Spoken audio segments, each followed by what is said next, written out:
anteriormente en la clase. Estábamos acá, entonces, los distintos tipos de escuelas, es lo que estábamos viendo, y faltaba la importancia de la escatología. Es importante la razón por la cual es importante. Ah, se me ha parado. A ver, aquí, aquí está.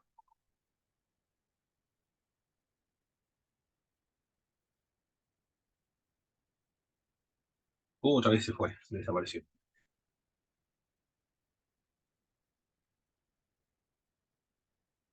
La importancia radica en que se encuentra a menudo en las Sagradas Escrituras esta doctrina. Nuestra responsabilidad es participar en ciertos eventos que se han de suceder en la tierra y deben despertarnos a estar alertas y preparados para la segunda venida de Cristo. Eso es, esa es la importancia de la venida del Señor, o esta doctrina de escatología, o el escatología. Ahora vamos a, a trabajar con la escatología individual. Hermano, es que se corrió un poquito la pantalla, se encuentra en la Biblia, porque nos ayuda a estar preparados. ¿Qué más era? Nos ayudaba a estar preparados para la segunda venida del Señor Jesucristo. Nosotros vamos a participar también en estos eventos que nos narra. Nos ayuda a estar preparados para santificarnos y ser dignos de ser llevados o participar de los eventos futuros. Nosotros vamos a participar también en ellos y aparece a menudo en las Sagradas Escrituras. Ahora, en esta parte, tiene que ver con la escatología individual, lo que le sucede a cada uno de los creyentes en los acontecimientos finales. Uno de ellos tiene que ver con la muerte. ¿Qué es lo que es la muerte? La muerte es la separación del cuerpo del alma y la introducción del hombre al mundo invisible de los espíritus. Cuando estoy empleando el término hombre, lo estoy empleando en el sentido, a ver, inclusivo, es lo que dijo Mario Vargas Llosa, inclusivo. A Mario Vargas Llosa le hicieron una pregunta, le dijeron, ¿qué opina usted con respecto al lenguaje inclusivo de todas, todos y todes? Y Mario Vargas Llosa se puso a reír, le pareció muy irrisorio esa pregunta que le estaban planteando. ¿Qué pensaba él con respecto al lenguaje integrista de todes o Yo ellas? vi parte de esa entrevista. Ah, muy bien, hermano Se Cristóbal. puso a reír descaradamente frente a la cámara. El premio Nobel de Literatura, nada más y nada menos. Y él dijo, el término hombre, el concepto hombre en el lenguaje castellano, ¿quién sabe mejor el idioma que es de hombre? Que ya es un término inclusivo, ya se está incluyendo a toda la humanidad, igual que Adama se refiere a la humanidad, no se refiere al hombre, en términos de sexo, hombre, sino incluye a la humanidad. También hombre incluye a todas las personas, hombres y mujeres. El, entonces, la muerte es la separación del cuerpo del alma y la introducción del hombre al mundo invisible de los espíritus. La muerte no es cesación de la existencia, puesto que el ser humano cuando muere sigue existiendo, aunque los incrédulos dice dejó de existir, pero el ser humano sigue existiendo con la muerte. Bueno, está muerto, pero sigue existiendo. El yo, el individuo, sigue existiendo, porque el cuerpo no es el individuo. Es parte del individuo, pero no constituye enteramente el individuo. El ser humano es cuerpo, alma o espíritu, e integral. La esencia misma del hombre es el alma, el centro de su individualidad, de su personalidad, de su voluntad, de su inteligencia, de sus sentimientos, lo constituye o se fundamenta en el alma. El ser humano, cuando muere, ese elemento del alma sigue existiendo, está consciente, tiene sentimientos, también emociones. Aunque su cuerpo, no obstante, esté yaciendo en un ataúd en el cementerio, pero sigue existiendo. No es una cesación de la existencia. ¿Cómo nosotros podemos asegurar de que el ser humano no está o ha dejado de existir en el momento de la muerte? ¿O está durmiendo, está inconsciente de la muerte? ¿Cómo sabemos eso? Por el relato bíblico. En el Nuevo Testamento se dice que Jesucristo relató una historia, un relato, o parábola, como sea. Las parábolas siempre se fundamentan en la realidad o en lo posible que pudiese ocurrir en la vida real. Lázaro y el rico. Lázaro está siendo consolado en el seno de Abraham y el rico está siendo atormentado. Está consciente el rico y está siendo torturado y está preocupado. Él dice que ojalá envía a alguien para que advierta a mis familiares y no terminen en este terrible lugar en el cual me encuentro, dice el rico. Está sufriendo, está consciente. El otro texto bíblico que señala que el ser humano está consciente al momento de la muerte es el relato del libro Apocalipsis, uno de los sellos que se desata. Sí, se desata. Las almas de los que han sido decapitados. Estas personas están clamando por venganza, por la muerte que le perpetraron contra ellos. Piden venganza, están conscientes. ¿Hasta cuándo, Dios justo, no venga la sangre de los verdugos de ellos? Están conscientes. También dijo Cristo a los saduceos que no creen que haya resurrección del muerto.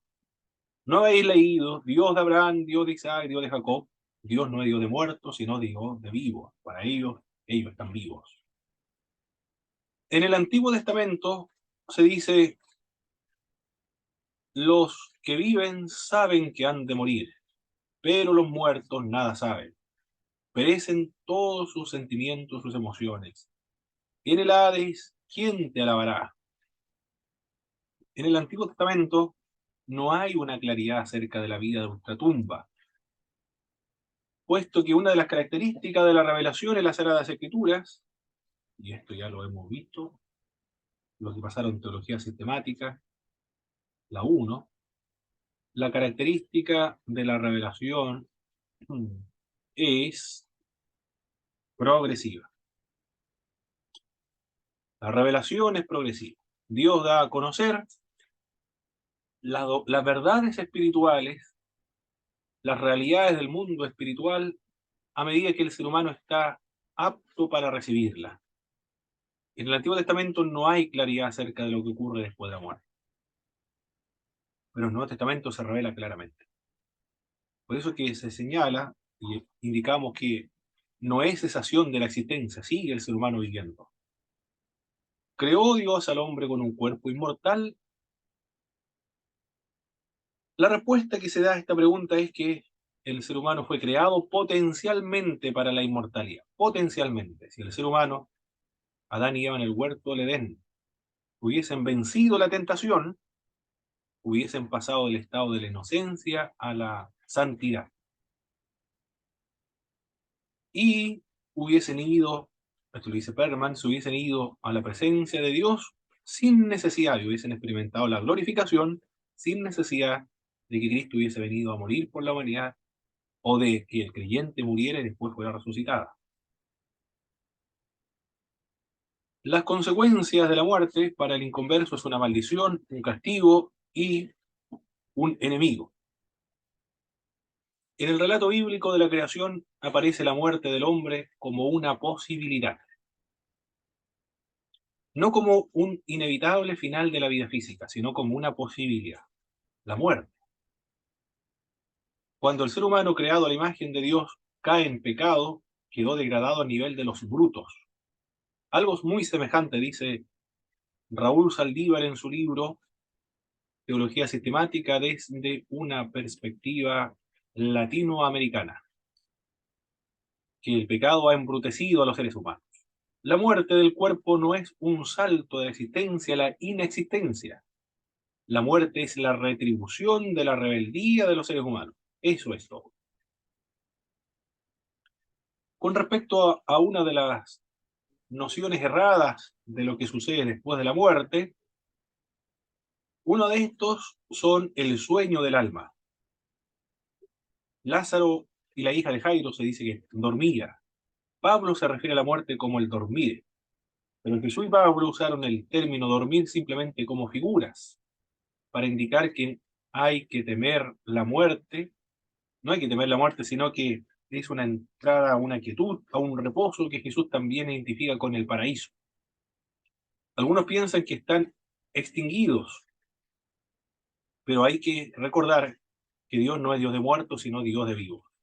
El dormir solo se aplica al cuerpo, pero el dormir bajo ningún punto de vista se puede atribuir o se puede aplicar a el espíritu, porque el espíritu sigue existiendo. Esa es una de las nociones erradas con respecto a la muerte, el sueño del alma. Otra noción errada con respecto a la muerte es el purgatorio. Para los católicos romanos, y esta es una doctrina solamente de los católicos romanos, porque los católicos del Oriente no tienen este problema, no creen ellos en el purgatorio, solamente de una iglesia católica, que es la iglesia de Roma. Ellos dicen, es una condición antes que un lugar donde serán purificados los pecados, rejuvenecidos los seres humanos, serán hechos inmortales y también preparados para el cielo. El que introdujo esta doctrina del purgatorio fue Agustín de Hipona, el famoso Agustín de Hipona, muy importante teólogo para el cristianismo. Nosotros podemos decir, bueno, es un teólogo latino. Algunos señalan que los fuegos son literales, otros espirituales, o combinan como una especie de sauna espiritual. Para otros es un lugar de dulzura, esperanza, aunque el sufrimiento es real. Agustín sostuvo que la oración por los muertos y el decir misa liberta del purgatorio las almas. Miren la enseñanza de Agustín de Hipona, ¿eh? La oración por los difuntos y el decir misa libera del purgatorio las almas. Los cristianos ortodoxos oran también a los muertos, ¿eh? O hacen culto con los muertos, pero no en el mismo sentido como lo hacen los católicos, porque los católicos, el presupuesto de la oración por los muertos es el purgatorio, los ortodoxos no creen en el purgatorio. Sí, hermano Boris. Profesor, una consulta con Agustín de Hipona. ¿Él inventó esta doctrina o lo tomó de algún otro lado, de alguna otra ideología o alguna otra, ¿cómo que se dice? ¿Alguna otra religión? No sé, mi ¿O hermano él Boris, que la inventó? ¿Ah? no sé, ahí sí que no sabría decirle. Ah, ¿De ya, dónde sacó ya, Agustín Hipona esa idea? ya. Y lo otro, no me quedó claro cuál era el error de de esta teoría del sueño eterno, Del sueño del alma. del sueño del alma. El sueño se aplica solo al cuerpo, pero no se aplica al alma. Consiste esta doctrina del sueño del alma que la persona está inconsciente cuando está muerta. Me refiero al alma, al espíritu, a eso me refiero. Está inconsciente. No sabe lo que el difunto no sabe que está difunto, porque está como durmiendo. La verdad bíblica dice que están conscientes. Algunos están consolando, otros están sufriendo, otros están orando, clamando venganza en el libro Apocalipsis. Otra Me parece doctrina, mucho, profe, ¿sí? me parece mucho que los testigos de Jehová y los adventistas tienen esta idea Sí, del sueño del alma. exacto, sí. Son dos iglesias, o sea, una iglesia y la otra es una secta. La iglesia adventista del séptimo día y, y la secta de los testigos de Jehová. Sí, correcto. Otra doctrina errada, o sí, errada, podemos decir, el limbo. Para los infantes no bautizados se van a este lugar al limbo. Para los santos del Antiguo Testamento, donde sufrieron el castigo hasta que Cristo murió y luego descendió a buscarlos para trasladarlos al cielo. En la actualidad, un profesor católico romano indicó que la doctrina debería eliminarse de la escatología. Esta, la del limbo.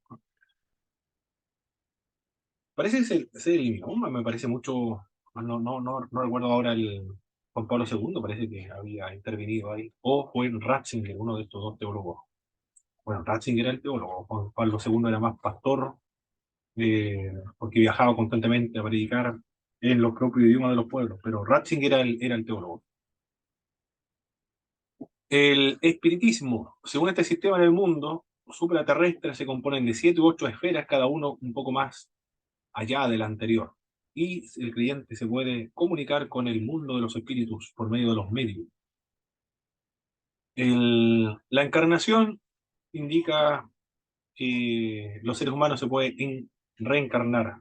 Depende de cómo se haya comportado en esta vida, en un animal o ser humano superior, no en extrema pobreza, en extremo sufrimiento, sino superior.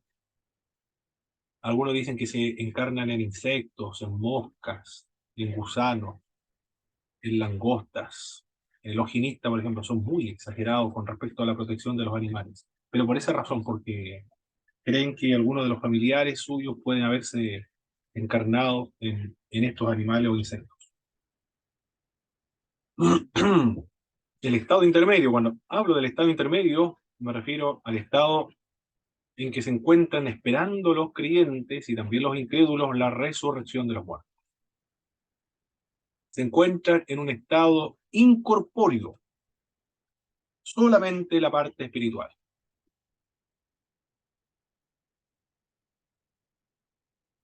Y esto se le llama el Seol. Respecto a este tema consternador se presentan diversas aproximaciones. ¿Qué ocurre cuando el ser humano muere? En ese estado de difunto y esperando la resurrección de los muertos. Los materialistas dicen que destruido o paralizado el cerebro, porque ellos lo ven solamente como material, lo que se puede ver, palpar, ver observar a la vista al ojo humano, se detiene el cerebro, se destruye el cerebro, deja de existir la persona, porque la persona es material, no hay ningún elemento material, inmaterial en el ser humano, no existe lo inmaterial, lo espiritual, lo invisible, no existe, todo es material. Dicen los materialistas. Increíble el de los materialistas, pero no todo es material. Ese es uno de los problemas de las ideologías que son muy reduccionistas. Nancy Peirce, en su libro La Verdad Total, y destruyendo las ideologías, este libro igual me lo hicieron leer en el Midwestern, El hallazgo de la verdad. Se llama Nancy Peirce, El hallazgo de la verdad. ¿Qué es lo que hace esta autora?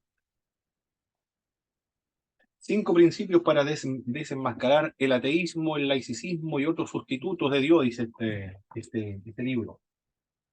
Lo que ella hace, importante escritora, apologeta, dice que las ideologías son muy reduccionistas y hay que hacerlo pasar por el sedazo, por el arnero, por la crítica, para ver si pueden resistir la crítica. No resisten la crítica. Se contradicen a sí mismos. Por ejemplo, el argumento donde dice todo, no existe otra cosa que no sea lo material. ¿Qué se está usando? ¿Qué es lo que esa declaración? La declaración cuando digo no existe otra cosa que lo material. ¿Qué es lo que es? Es un pensamiento, Mm. es una reflexión, una opinión, una declaración. Pero ¿tiene peso? ¿Tiene sustancia? ¿Tiene forma?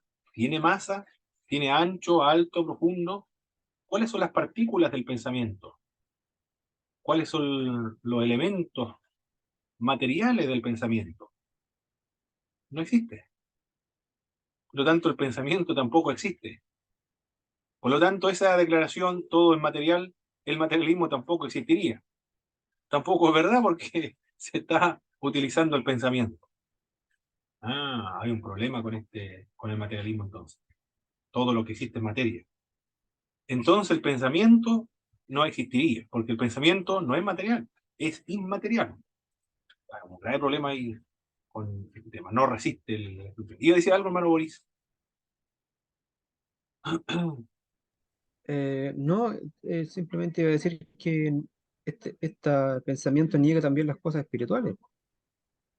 Por eso que existe, para negar lo espiritual. Exactamente. Eso es, eso es. Todo lo inmaterial, el pensamiento, la mente, por ejemplo, la mente. ¿Qué es lo que es la mente? También es material. El pensamiento, no surge el pensamiento es eso, es algo inmaterial, invisible. Pero muchas cosas más inmateriales, por ejemplo, el, el oxígeno, el aire, por ejemplo, el aire, que invisible, la electricidad, no son materia. Bien. O no conciben la idea de un espíritu desencarnado. Es similar a la muerte de los animales. Por otra parte, los existencialistas indican que es un hecho casual que quita todo sentido a la vida. Jean-Paul Sartre, o Sartre, decía que la vida provoca una gran frustración al verse frente a la muerte. Todo provoca náusea y tedio cuando se aproxima la muerte. La única salida de tal situación es poner fin a la vida, decía Jean-Paul Sartre. Por tanto, sigue vigente el dicho, comamos y bebamos, porque mañana moriremos, de acuerdo a lo que decían los epicúreos. Jean-Paul Sartre no fue, sin embargo, consecuente, ¿eh? Porque no se quitó la vida. Todo causa hastío, náusea, tedio. El Seol, ¿qué es lo que es el Seol? En el Antiguo Testamento primero voy a presentar. Es una especie, esto para efectos de estudio nada más, mis hermanos, ¿eh? No es que sea un lugar como este que voy a dibujar acá. Todo esto es el Seol. Todo esto de aquí. Seol. Todos, en el Antiguo Testamento, todas las personas se iban acá, tanto buenos y malos, a esta parte del Seol. El Seol es un lugar donde se van todos los espíritus, sin cuerpo, incorpóreo y nada más. Pero todos se van al mismo lugar, tanto por buenos como por malvados. Y todos están juntos. No es que haya un Seol en Mesopotamia y otro Seol en Canaán. Cuando Abraham dice fue sepultado, o el texto bíblico dice que Abraham fue sepultado a su antepasado, se refiere al Seol. Los antepasados estaban sepultados en Mesopotamia, en Ur de los Caldeos. En el Nuevo Testamento, sin embargo, dice que hay una división, pero solo en el Nuevo Testamento. Aquí entonces, en el Nuevo Testamento, voy a hacer una cruz para indicar que están los creyentes, pero se refiere a todo, Antiguo y Nuevo Testamento, todos los que creen en Cristo. Y acá abajo, no sé qué forma hacer una X, por ejemplo, ya una X para indicar a los incrédulos, están allá abajo. Pero eso lo revela el Nuevo Testamento. El Antiguo no decía nada, solamente decía todos se van al Seol, en el Seol algo oscuro, algo que no se sabe qué ocurre, En el Seol nadie sabe si se adorará a Jehová, a Dios, en el Seol o no, nada lo dice. Están conscientes o no, tampoco lo dice. No hay claridad de lo que ocurre en el Seol. El Nuevo Testamento dice, están conscientes. Y están separados los creyentes de los incrédulos. Con respecto aquí al descenso de Cristo a las partes más bajas de la tierra, hay 4 explicaciones. Una iglesia dice, la Iglesia Católica Romana, dice, Cristo descendió a las partes más bajas de la tierra, es decir, aquí, y se llevó a los creyentes a otro lugar que se llama paraíso.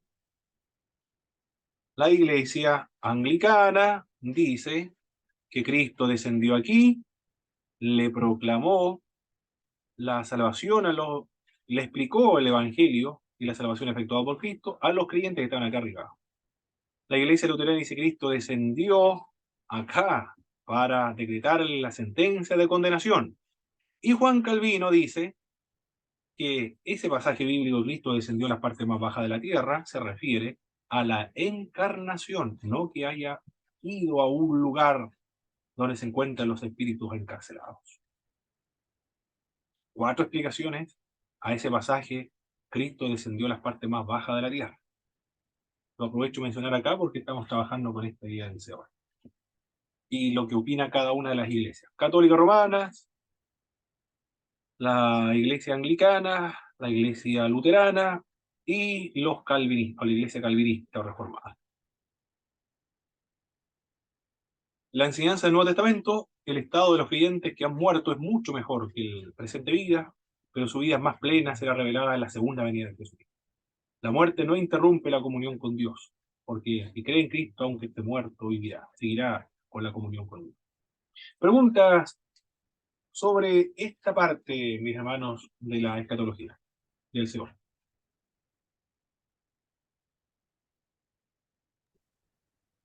Eh, el Seol, a ver, hay unas partes del Antiguo Testamento que Seol, la Reina Valera antigua, traduce como infierno.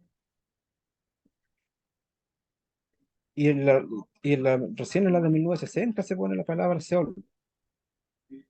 No recuerda el texto, ¿verdad, hermano? Yo tengo la de 1909 acá. A ver, Seol, tendría que darme un. Seol. A ver, En Google aparece un texto bíblico donde diga Seol. sí, yo tengo la Reina Valera 1865. Y claro, Seol, dice infierno en una parte. Igual en Seol, Apocalipsis Seol, 20:14, ¿ya? Parece cuando cuando muere dice el Abraham. Hades. Ah, ok. O en la misma historia del rico Lázaro, cuando en la 60 dice, y en el Hades, estando en tormento, alzó sus ojos. En la Muy bien. Reina Valera del 1909 sale la palabra infierno. Ah, muy bien. Tengo la de 1909. Entonces está ahí. Perfecto. Muy bien. Yo siempre he tenido dudas con esta palabra porque Seol, Hades, tengo entendido que una viene del griego y la otra del hebreo. Pero yo no sé si se refiere al infierno En hebreo es o como usted Seol, dice, en griego es el Hades, Hades, en latín, infernum, en castellano, infierno, infierno. Ahí está. Si lo aquí, se alcanza a ver bien. Ah, muy bien, está bien, está bien. En hebreo Seol, en griego Hades, en latín infernum, en castellano infierno. En inglés no sé cómo se dirá, infierno. Son de acuerdo a los idiomas. pero en el fondo es el infierno, no es el lugar en general donde han los muertos. A todo Es el este lugar de lugar, tormento.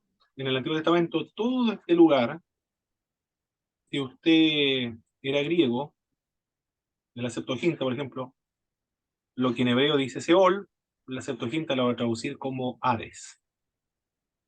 Lo que en el Antiguo Testamento decía Seol, la Vulgata latina y las Vetus latinas lo van a traducir como infernum.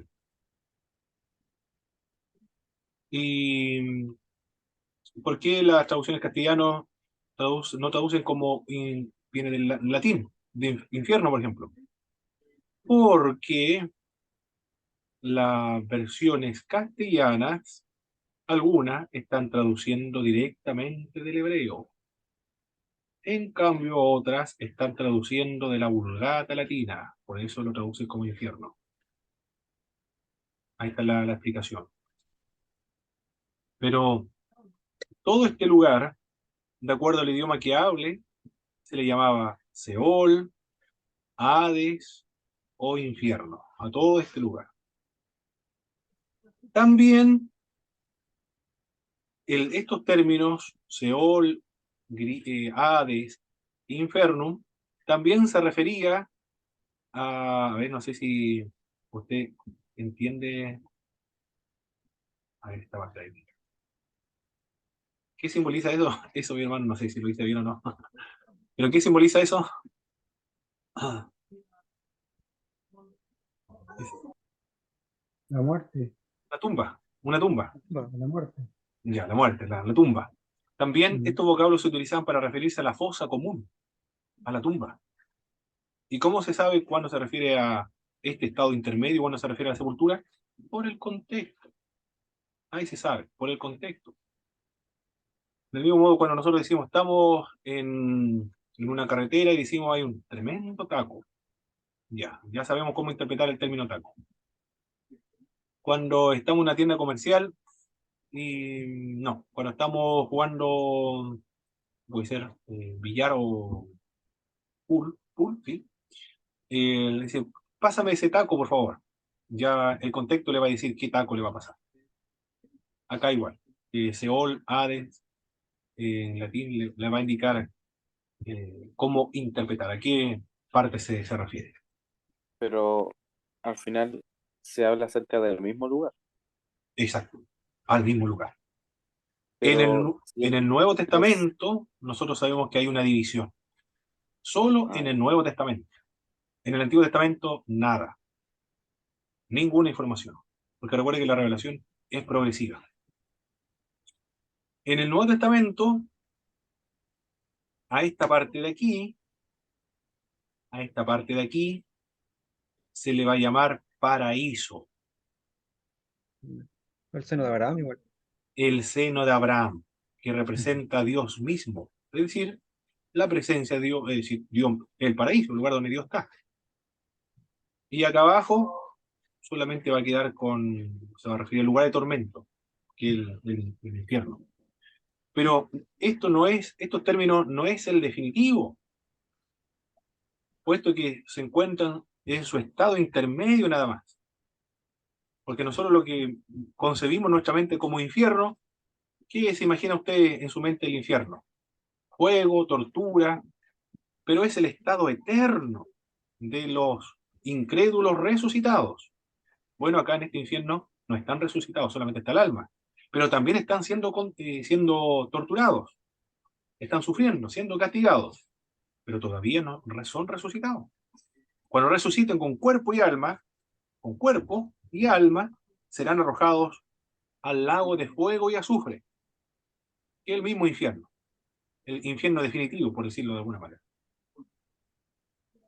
Hay una misma palabra que se utiliza para referirse a la sepultura común, al estado intermedio y el destino final de todos los incrédulos. Una misma palabra. Y usted lo utiliza de acuerdo al contexto que quiere comunicar, que quiere informar. Si se refiere a la sepultura común, si se refiere al estado intermedio, o se refiere al destino final de todos los incrédulos. Profesor, mire, encontré aquí una cita en número 1630, en la rebelión de Coré. Ya, el 1630. En números. Aquí está en la 1909.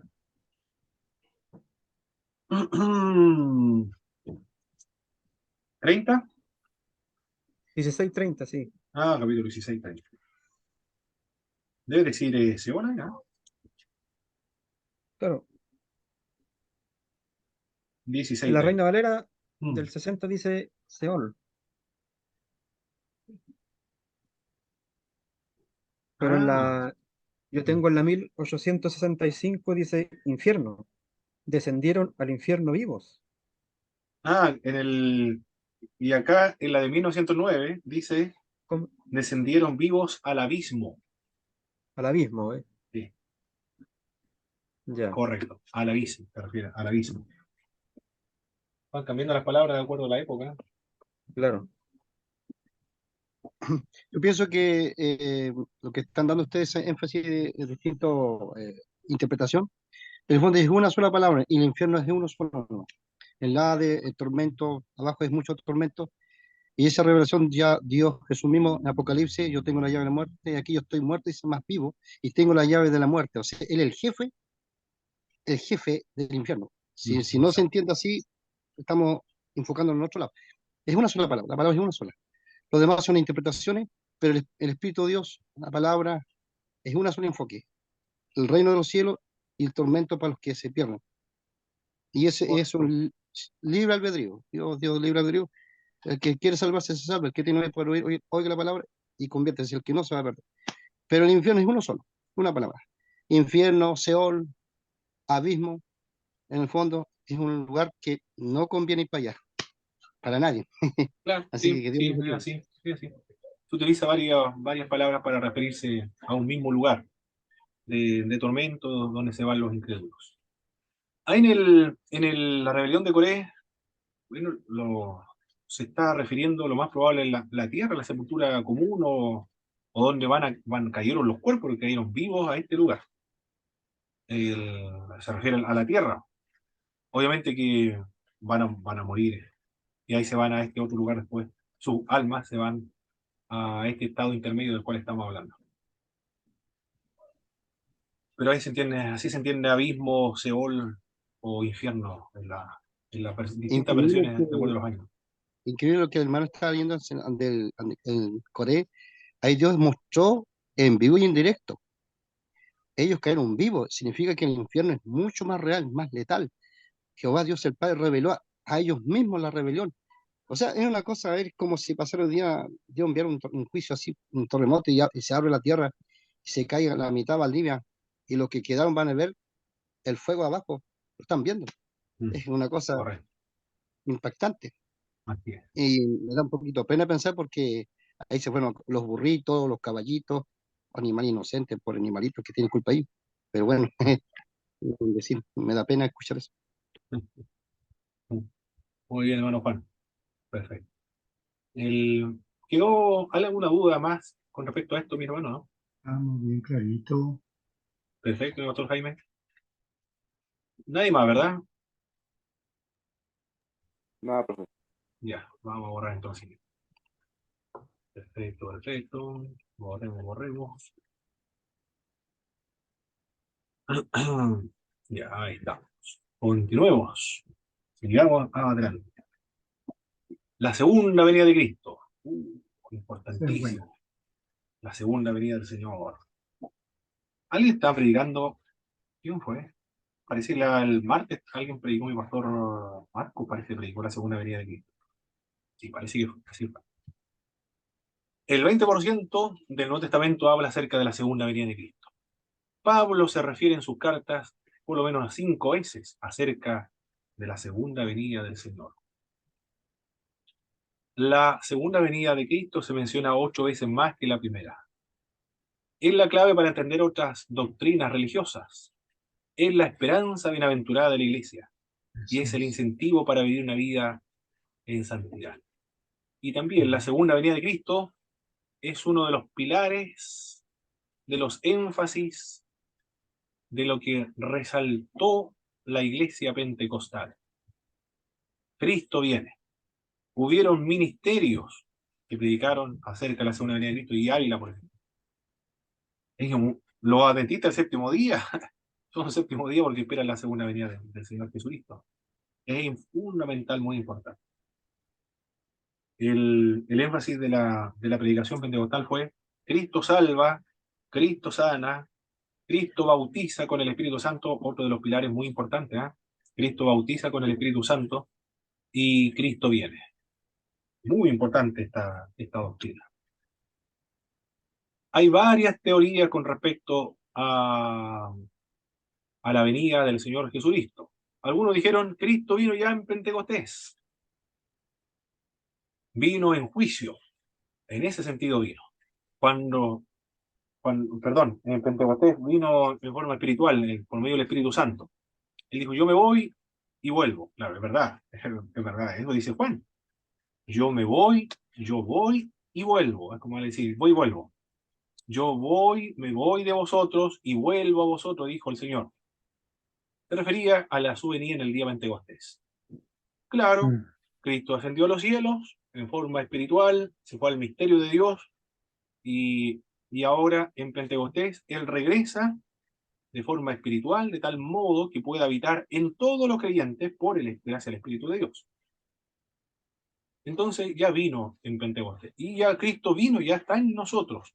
Y nosotros ya estamos viviendo, experimentando a Cristo en nosotros. Por lo tanto, no hay que esperarlo, puesto que esa promesa de su venida ya ocurrió, aconteció. Cristo exaltado estaba a la diestra del Padre y desde el cielo derramó el Espíritu Santo. Dios, no puede ser posible. Porque Él dijo, yo enviaré el Espíritu Santo, mi Padre enviará el Espíritu Santo. Pero Él estaba en el cielo, exaltado. Otros dijeron, Cristo viene en el momento de la conversión, los incrédulos no tienen a Cristo. Cuando se convierten, entonces Cristo regresó para ellos. Cuando que Cristo viene a habitar al corazón pasado, en Apocalipsis 3:20, he aquí yo estoy a la puerta y llamo, si alguno oye mi voz y abre la puerta, entraré a él, cenaré con él y él conmigo.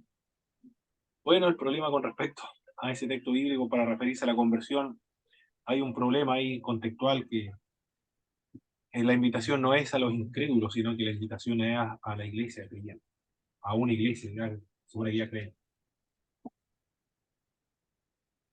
Otros dijeron, Cristo regresó ya en su muerte. Cristo vino por su vida.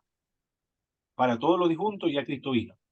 Cristo vendrá, pero cuando se produzca nuestra muerte. Otros dijeron que Cristo regresará en el año 70 después de Cristo. En base a pasajes tales como Mateo, por ejemplo, algunos conectan el retorno de Jesús con la destrucción de Jerusalén, su templo por parte de los romanos en el año 70 después de Cristo, trayendo así su fin al sistema sacrificial del Antiguo Testamento. Dicen también que Cristo estaba visiblemente presente en juicio, tal vez como un paso en una serie de juicios en el que la presencia de Cristo trae victorias continuas. Los que sostienen esta opinión de que Cristo ya vino en el año 70 se basan su argumento de que el libro de Apocalipsis, con su noción de un futuro regreso, fue escrito antes del año 70 después de Cristo. Sin embargo, la gran mayoría indica que se escribió en el año 95, la época de Domiciano, por lo tanto no podría ser posible esta interpretación. También se dijo, los testigos de Jehová, la secta de los testigos de Jehová, que Cristo regresó en el año 1874. Después dijeron, parece que no estamos mal en la fecha, vino el año 1914. Y yo una vez pregunté a un testigo de Jehová y dije, pero ¿cómo nadie lo vio? Ah, que vino en forma espiritual. En ese sentido vino. En otra oportunidad, mis hermanos, cuando yo trabajé en la Liga Bíblica, me acuerdo que un hermano se acercó y me dijo, ¿tú sabías que ya Cristo vino? Pero venía muy emocionado, muy entusiasmado él, porque me iba a contar una novedad, una buena nueva. Y se supone que a mí me iba a producir una conversión, no sé qué se imaginó, pero me lo contó con una euforia, me dijo, Cristo ya vino, me dijo. En el año 1967, como 20, en octubre, noviembre, no me acuerdo cuándo fue. Pero ya vino ya. Y la alegría, me lo contaba con una alegría, y le pregunté, ¿y por qué no resucitaron los muertos, ni los vivos se transformaron, ni se estableció el gobierno de 1000 años? Ah, me dijo. Eso pasa cuando no se lee bien la Biblia, porque en el año 1967 vino con voz de mando, después vendrá con trompeta de Dios, y después vendrá con voz de arcángel, y después vendrá con trompeta de Dios. Eso es lo que va, hay que leer bien la Biblia, me decía. Me persuadía a leer bien la Biblia. Bueno, nunca había escuchado jamás en mi vida algo así, una interpretación como esa. Primera vez. Era Ese era un realmente hermano una evangélico. novedad. Era un cristiano Claro. evangélico, claro, un cristiano evangélico. Hermanos nuestros. Si dentro de nuestra iglesia, mi hermano Boris, no todos creen lo mismo. Hay muchos. Claro, no, sí, o sea, sí, eso, eso lo sé, pero de llegar a una interpretación tan no sé, sacada de contexto. Como es, a eso me refiero. Y hay hermanos igual que no creen en la doctrina de la Trinidad. Son antitrinitarios. Mm. Eh, Pentecostales unidos, pues. Pastores, por ejemplo, que no creen en la doctrina de la Trinidad. Y pentecostales clásicas, que son de una iglesia, son de iglesias trinitarias, pero ellos no creen en la doctrina de la Trinidad. Y otros no creen que Cristo sea Dios. Imagínense. Evangelios, se dicen que son evangelios, pero ya cayeron dentro de una doctrina sectaria. No puede ser porque la Trinidad, la divinidad de Jesucristo ya son cosas fundamentales. Lo otro, por lo menos, no, ni siquiera lo está escrito en alguna parte, pero ya lo otro ya un poco más serio. ¿Cómo será la venida de Jesucristo? Será una venida personal. Así será la venida del Señor Jesucristo, personal. Cuando Cristo ascendía en una nube, esta nube no es esta nube de agua que nosotros vemos en el cielo, sino que es una nube, es una teofanía, una manifestación de Dios. Se sube en una nube y lentamente hasta desaparecer a la vista de los discípulos. Y los discípulos miraban como nosotros también estaríamos mirando cuando nuestro Señor se iba a los cielos. Maravillosa visión, ¿eh? No era visión eso, era de una realidad lo que estaba aconteciendo. Y aparecieron dos ángeles y dijeron, varones Galileos, ¿qué hacéis vosotros mirando al cielo? Este mismo Jesús, que ha sido tomado de vosotros al cielo, asimismo vendrá como le habéis visto ir al cielo. Vendrá de manera personal. Vendrá de manera visible. Vendrá en una nube. Y vendrá acompañado de ángeles, de una multitud de maravillosos. Se repletará el cielo, saturará el cielo, ángel y creyente. Y, y gloriosa. Así vendrá nuestro Señor. No, no en forma invisible, en forma espiritual, en la conversión, en la muerte, en Pentecostés, sino tal cual como se puede decir. El texto bíblico de Hechos es muy claro, vendrá de manera personal, con cuerpo glorificado. Nosotros veremos su rostro. Hay una alabanza que me gusta mucho, me conmueve, me hace llorar esa alabanza con solo imaginarme la venida de Cristo, cuando venga nuestro Señor Jesucristo. Le veremos tal cual como Él es, cuerpo glorificado. Será visible, como el relámpago que nace de oriente y se muestra al occidente, así será también la señal del Hijo del Hombre. Todo ojo le verá, y lo que le traspasaron y todo los linajes de la tierra harán lamentación por causa de él.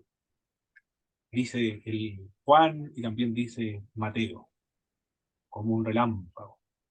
Esta alabanza lo escuchaba antes cuando recién me convertí, como un relámpago. Así Listo. será la venida del Señor. Claro, Carito, muy lindo los coros, la venida del Señor, importante. En Se, esta venida, hermano Pablo, ¿Sí me mató Jaime? ahora cuando Cristo venga a nuestra iglesia, solamente la iglesia lo ve. Ah, muy bien. Lo vamos a ver esa pregunta la vamos a responder en la otra semana, mi pastor Jaime. Ah, ya. Así que no se lo pierda en este mismo lugar, en esta Bueno, misma hora. ya nomás. Hay que trabajarla con, con esquemas, con dibujos, Ah, ya. para que Ok. quede bien claro, con peras y manzanas, con porotitos, cuando aprendimos como ahora ya los niños no trabajan así, nosotros aprendimos así con porotitos, con esas Sí, cosas. Ahora ya con pura la tecnología, ¿no? lenteja. Con lenteja, claro. Ahora los Mm, niños con tecnología. Con libro de texto, ahora los cuadernos, hasta los niños tienen cuadernos. ujú, Aparte tienen un cuaderno de matemática, o sea, un libro y un cuaderno de matemática. Y otro cuaderno adicional a matemática. Y como tres cuadernos, impresionante. Como aprenden los niños.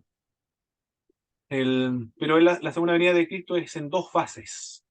Una invisible y la otra visible. Una por su ujú. iglesia y la otra con su iglesia. Oh, sí, sí. Uno en las nubes y el otro en el aire. Debe Es, ser. es diferente. Será repentina e inesperada también. Sí. Entonces dos estarán trabajando en el campo. El uno será tomado y el otro será dejado. Dos estarán moliendo juntos en un molino. La una será tomada y la otra será dejada. Orad y velad pues, porque no sabéis a la hora que vendrá el Hijo del Hombre, dice el libro de Mateo. Parecéis dignos de ser tomados en la venida del Señor, repentina. En un abrir y cerrar de ojos, dice el apóstol Pablo. A la final trompeta. Como ladrón en la noche. También así ven, como ladrón en la noche. Así es. Será la venida del Señor. Repentina en espera. En cualquier momento puede venir el Señor. Será gloriosa y con gran poder y gloria. Eso lo dice Mateo también. Estas son las características, la forma de venir de nuestro Señor Jesucristo. Maravilloso, ¿eh? La esperanza bienaventurada de todos los creyentes. Impresionante. ¿Cómo irá a ser aquello? A todo ojo le verá. Será realmente extraordinario la venida del Señor, ¿eh? Único, una historia. Como su primera venida, así también su segunda venida. Maravilloso lo que acontecerá. Lo triste es cuando los incrédulos, nosotros nos vamos a alegrar cuando venga nuestro Señor. Vamos a ser transformados, glorificados. Pero los incrédulos serán atemorizados, se esconderán del Señor, se esconderán en las peñas, en los montes, le comenzarán a clamar, escóndanos del rostro de aquel que viene en las nubes, del Cordero, porque el gran día de su ira ha llegado, ¿quién podrá sostenerse en pie? Perfecto, mis estimados hermanos. Hemos concluido esta clase. La próxima semana seguimos trabajando.